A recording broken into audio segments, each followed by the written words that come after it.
উপন্যাস চেকমেট পর্ব সংখ্যা ৬ লিখেছেন সারিকা হোসেন। কণ্ঠে গল্প বাই রেড থেকে আমি রেড। ঝকঝকে আলো বিলিয়ে দেয়া সূর্য সিয়েরা মাউন্টেনের বৃহৎ চূড়ার পেছনে লুকিয়ে গিয়েছে। আলপাইন গাছের সারি ভেদ করে ঘন কালো অন্ধকার এসে ঘিরে ধরেছে সর্বত্র। কোথাও এক বিন্দু আলোর উপস্থিতি নেই। চারপাশ ঘোর অনামিশায় লেপ্টানো। এহেন লোমশক অন্ধকারে কেমন যেন ভয় ভয় অনুভূতি হয়। সেই অনুভূতিকে আরেকটু গাঢ় করতে ঢেকে ওঠে নেকড়ের পাল। কি ভয়ানক তাদের দলবদ্ধ স্বর! মাঝে মাঝে বিশাল অজগরের ফোঁস-ফোঁস শ্বাসের শব্দ হৃদয়ের দুঃখ-পূরণের সৃষ্টি করে। থেকে থেকেই কেমন সব নাম না জানা বিশালদেহী পাখি ঝাঁক বেঁধে হুলস্থুল বেসুরে গলায় চিৎকার করে ওঠে। সেই চিৎকার কলিজা কাঁপিয়ে তোলার জন্য যথেষ্ট। এমন ভয়ানক অরণ্যে মানুষ আর পশু কি করে একসাথে বাস করতে পারে? রাতের পরিধি বাড়ার সাথে সাথেই শীতের তীব্রতা আরেকটু বাড়ল। ওয়েদার ফোরকাস্ট অনুযায়ী বরফ ঝরার কথা, কিন্তু শীতের মাত্রায় মনে হচ্ছে আজ বরফ ঝরবে না। নিজ কক্ষের বৃহৎ বারান্দায় ইজি চেয়ারে চোখ বন্ধ করে বসে আছে সারফারাজ। গায়ের পোশাকে এখনো ডেমিয়েনের তাজা রক্ত লেপ্টে আছে। রক্তের গন্ধ সারফারাজের বড্ড প্রিয়। রক্তমাখা পোশাক গা থেকে খুলতে ইচ্ছে হয় না তার। অ্যালকোহলের চাইতেও বড্ড নেশালু এই রক্তিম পদার্থ। সারফারাজের মনে হয় আফিম বড্ড নেশালু। কথাটি ভুল। তার মতে রক্ত বড্ড নেশালু হওয়া উচিত। নইলে সেই যে ১৭ বছর বয়সে রক্তের নেশায় হাতেখড়ি হলো, তা এখনো মস্তিষ্কে শক্ত আসন ঘিরে বসে আছে কেন? কোনোভাবে এই আকাঙ্ক্ষা, এই নেশা দমন করা যাচ্ছে না। কেন বারবার মানুষের উষ্ণ রক্তে ডুবে থাকতে ইচ্ছে করে? এত কেনের উত্তর সারফারাজ জানে না। নিজেই এই অধঃপতন তাচ্ছিল্য হাসে সারফারাজ।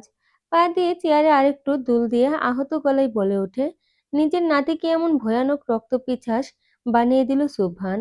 বিধাতা তো জাহান্নামেও তোমাকে ঠাঁই দেবে না।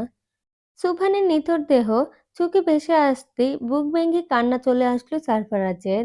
নানা বাড়ি, নানা নানির আদর, ভালোবাসা নিয়ে অনেক ধরনের ফ্যান্টাসি কাজ করতো তার মধ্যে, কিন্তু এগুলো সে কোনোদিনও পায়নি। সারফারাজ তার মাকে খুঁজতে খুঁজতে ঢাকা থেকে চিটাগাং গিয়ে কাকতালীয়ভাবে সুবহানগঞ্জের হাতে পৌঁছে। সারফারাজ তখনও জানতো না সুবহানই তার নানা। একদিন সুবহান তার হাভেলির স্টোর রুমে সারফারাজের একটা ভাঙা ফটো ফ্রেম দেখতে পায়। সেখানে সারফারাজের মা আর সুবহানগঞ্জের পুরো পরিবার ছিল। নিজের চোখে সেদিন সে বিশ্বাস করতে কষ্ট হচ্ছিল সারফারাজের। সারফারাজ ভেবেছিল নানার কাছে পরিচয় দিলে হয়তো সুবহান তাকে আগলে নেবে। কিন্তু কাবিরের মুখের নিষ্ঠুর কথায় ছোট সারফারাজ ভেঙে গুঁড়িয়ে গিয়েছিল। কাবিরের থেকে প্রথম জেনেছিল সুবহানগঞ্জ নিজেই মেয়ের জামাইকে কেটে টুকরো টুকরো করেছে। কাবির অবলীলায় কথাগুলো বললেও সারফারাজের বুকে প্রতিটা কথা আর হাসি তামাশা বিষাক্ত তীরের ফলার নেই বিঁধেছিল সেদিন। নিজের মনের উচ্ছ্বাসিত ইচ্ছেটা মাটি চাপা দিয়ে সেদিনই মন থেকে মরে গিয়েছিল সারফারাজ। ছোট মানুষ হিসেবেও সুবহান সামান্য দয়া করেনি সারফারাজের উপর। শিখিয়েছে চুরি, চিন্তায় আর মানুষকে ভয় দেখানো। এতেও ক্ষান্ত হননি তিনি। নিষ্ঠুর থেকে নিষ্ঠুরতম বানিয়েছিলেন ওইটুকুন বয়সেই। আধো আধো শুদ্ধ মুখের ভাষা কেড়ে নিয়ে শিখিয়ে দিয়েছিলেন অশ্রাব্য বিশ্রী গালাগাল। ধীরে ধীরে সভ্য ভদ্র নিষ্পাপ সারফারাজ পরিণত হলো অসভ্য ট্রাক ড্রাইভারে। সেই জীবনের ভবিষ্যৎ ছিল উজ্জ্বল নক্ষত্রের মতোই, নিমিষেই তা অমাবস্যায় ঢেকে গেল। এখন শুধু চারপাশে অন্ধকার আর অন্ধকার। অ্যাঞ্জেলোর করুণ ঘেউ ঘেউ শব্দ ধ্যান ভাঙল সারফারাজের। হয়তো শীত লাগছে তার, এজন্য এমন গলায় ডাকছে। চেয়ার ছেড়ে নিঃশব্দে উঠে গিয়ে ফায়ার প্লেসে আগুন জ্বালিয়ে দিল সারফারাজ। মুহূর্তে উষ্ণতায় ছেয়ে গেল তার ঘর। ছোট অ্যাঞ্জেলো আবার ঘুমানোর জন্য নরম গালিচায় মাথা ফেলে চোখ বুজল। অ্যাঞ্জেলোর কিউট মুখের পানে তাকিয়ে তপ্ত শ্বাস ফেল সারফারাজ। অ্যাঞ্জেলোহীন এই নিষ্ঠুর দেশে তার আপন বলতে কেউ নেই। টাকা পয়সা, ক্ষমতা, বিলাসবহুল জীবন, কিচ্ছুটির অভাব নেই তার। অভাব শুধু একটা পরিবারের আর মন খুলে কথা বলার একটা মানুষের। মনের ঘরের ছোট্ট কোণ থেকে হঠাৎ রূপকথার নাম মনে পড়ল সারফারাজের। তার একাকী নিঃসঙ্গ জীবনে এক ফালি সুখের দূত হয়ে এসেছিল মেয়েটি। নানান ধরনের ছেলে মানুষই প্রশ্ন করে পাগল করে তুলত সারফারাজকে। কি মিষ্টি ছিল দেখতে, একদম রূপকথার স্নো হোয়াইটের মতো। বড় বড় চোখ দুটো সারাক্ষণ হাজারো প্রশ্ন খেলা করত। সুযোগ পেলেই সারফারাজের গলায় জড়িয়ে নানান বাহানায় সেসব শুধাতো।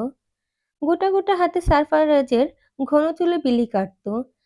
আর কোনো আবদারের আগে কি সুন্দর নিজের ছোট দুই হাতে রাজলাই সারফারাজের বড় মুখোশটা নিয়ে বড় বড় চুপ করে আদরে কণ্ঠে বলতো। রূপকথার স্মৃতি মনে পড়তে নিমিষেই মন ভালো হয়ে গেল সারফারাজের। নিজের কর্মব্যস্ততায় রূপকথার স্মৃতি ভুলতেই বসেছিল সারফারাজ। কিন্তু মনটা বড্ড দুষ্টু। খোঁচা দিয়ে প্রতি রাতে নিয়ম করে মনে করিয়ে দিই নামটা। আচ্ছা, সেদিনের সেই ছোট্ট রূপকথা নিশ্চয়ই অনেক বড় হয়ে গেছে, তাই না? কথাটি বলে আঙ্গুলের কোর গুনে সারফারাজ হিসেব করে বের করে রূপকথার বর্তমান বয়স। এরপর হাত উঠিয়ে নিজের কোমরের নিচ থেকে মাপে। পেট সমান নাকি বুক সমান? হয়তো বুক সমান। আচ্ছা, রূপকথা আমার কথা মনে রেখেছে?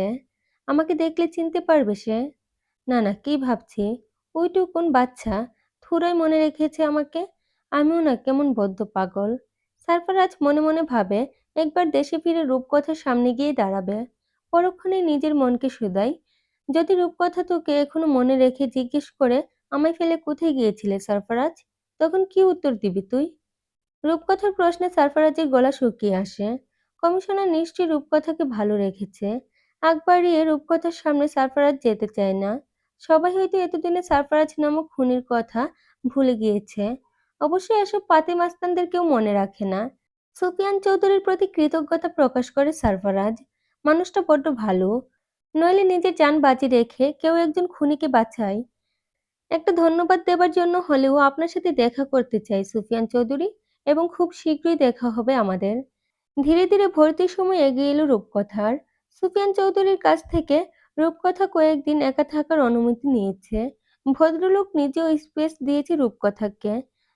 যদিও রূপকথার জন্য ঢাকা নতুন, এর আগে দু একবার ঘুরতে যাওয়া হয়েছে। কিন্তু রূপকথা সেভাবে ঢাকার কিছুই চেনে না।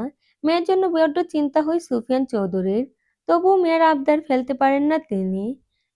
তাই শেষ পর্যন্ত ঠিক হলো সুফিয়ানের ছোট বোন শিউলির বাসায় থাকবে রূপকথা। শিউলির মেয়ে নেলিরও যেহেতু একই কলেজে চান্স হয়েছে, তাই আর চিন্তা করলেন না সুফিয়ান। মেয়েকে নিয়ে তিনি ঢাকায় রেখে আসতে চাইলেন, কিন্তু এতেও বাদ সাধল রূপকথা। সুফিয়ানের কাছে আবদারের স্বরে বলল, একা একা অ্যাডভেঞ্চার হিসেবে রাতের ট্রেনে যেতে চাই পাপা। প্লিজ না করো না। তুমি যদি না করো তাহলে আমার মন খারাপ হবে কিন্তু, বলে দিলাম। কথাটি বলেই সুফিয়ানের কোলে বিড়াল ছানার মতো গুটিয়ে রইল রূপকথা। মেয়ের জলমলে চুলে হাত বুলিয়ে সুফিয়ান বলল, অ্যাটলিস্ট কেবিনে করে যা। বাবার সম্মতি পেয়ে রূপকথা সুফিয়ানের পেটে চিমটি কেটে বলল, ইউ আর গ্রেট পাপা। এত সহজেই রাজি হয়ে যাবে আমি এটা ভাবতেই পারিনি। কথাটি বলে আবারও সুফিয়ানের কোমর ঝরিয়ে শুয়ে পড়ল রূপকথা। সন্ধ্যায় স্ন্যাক্স নিয়ে একটু পর হাজির হলেন রেখা। বাপ মেয়ের খুনসুটিতে প্রশস্ত হেসে শুধালেন, কি পরিকল্পনা হচ্ছে বাপ মেয়ে মিলে? একটা পাকোড়া তুলে নিয়ে অল্প ফু দিয়ে খেতে খেতে রূপকথা বলল, সিক্রেট মিশন নিয়ে আলাপ হচ্ছে মা। তা কি সিক্রেট? পাপা আমাকে একা একা ঢাকা পাঠাতে রাজি হয়েছে। রূপকথার খুশিতে বুকে সূক্ষ্ম ব্যথা অনুভব করল রেখা। মেয়েটা চলে গেলে তিনি কিভাবে থাকবেন? মনের কষ্ট মনে চেপে মুখে সামান্য ভাব পর্যন্ত বের করলেন না রেখা। শুধু মলিন হেসে বললেন, বেশ তো।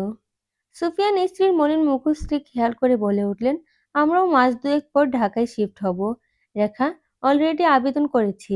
এখানকার দায়িত্ব নতুন কমিশনারকে না বুঝিয়ে যেতে পারবো না, তাই এই দেরি আর কি। পরের দিন সকালে খুব ভোরে উঠে গেল রূপকথা। বিশেষ এক কাজে আজ খুব তাড়াতাড়ি ঘুম থেকে উঠেছে সে। সুফিয়ান বা রেখা কেউ এখনো ওঠেনি। রূপকথা সেই সুযোগে ধীরে ধীরে সিঁড়ি বেয়ে নিচে নেমে এলো। ড্রয়িং রুমে এসে হাই তুলতে তুলতে ঘুম থেকে ওঠা কুলসুমের সাথে দেখা হয়ে গেল। আর মোড়া ভেঙে দু চোখ কুচলে কুলসুম বলল, কোথায় যাচ্ছেন যে? ভেবাচ্ছাকে খেয়ে গেল রূপকথা। মুখে মেকি হাসি ঝুলিয়ে বলল, বাইরে মর্নিং ওয়াকে।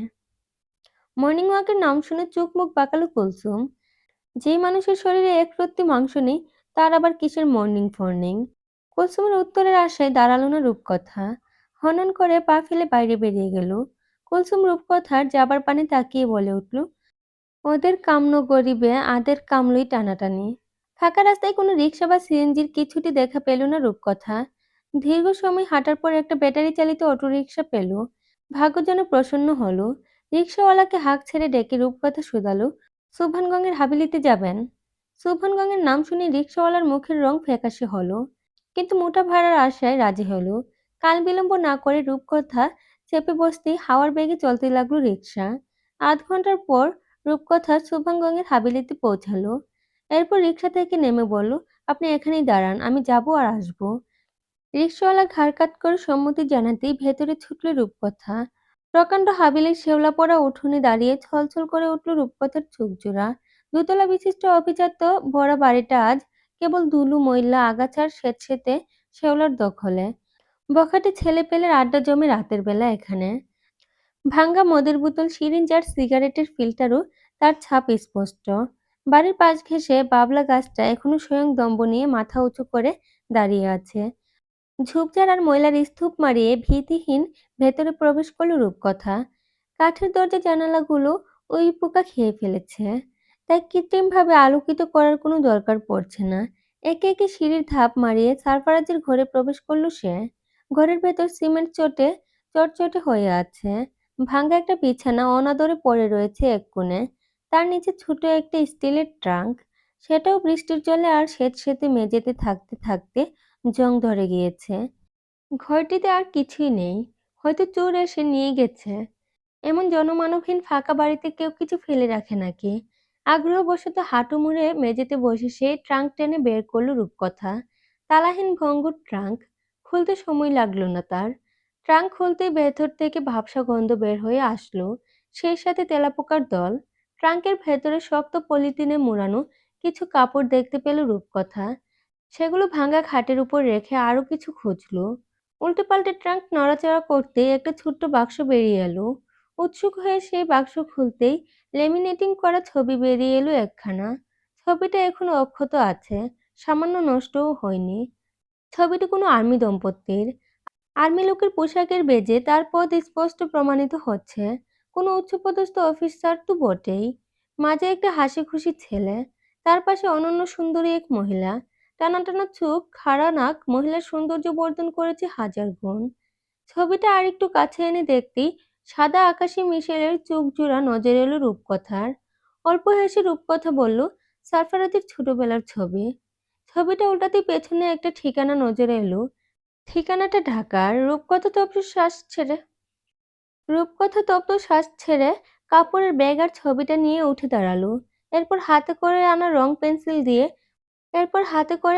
পেন্সিল দিয়ে মসৃণ দেয়াল খুঁজে তাতে লিখল, রূপকথা, Dhaka medical college, secretary road, Dhaka 01.50। এরপর ছোট করে লিখল, তোমার বেড়ানো শেষ হলে একবার এই ঠিকানায় এসো সারফারাজ। তোমার অপেক্ষায় আগের ঠিকানাতেই এতগুলো বছর ছিলাম, তুমি আসোনি, বাধ্য হয়ে ঠিকানা পাল্টাতে হলো। চলবে।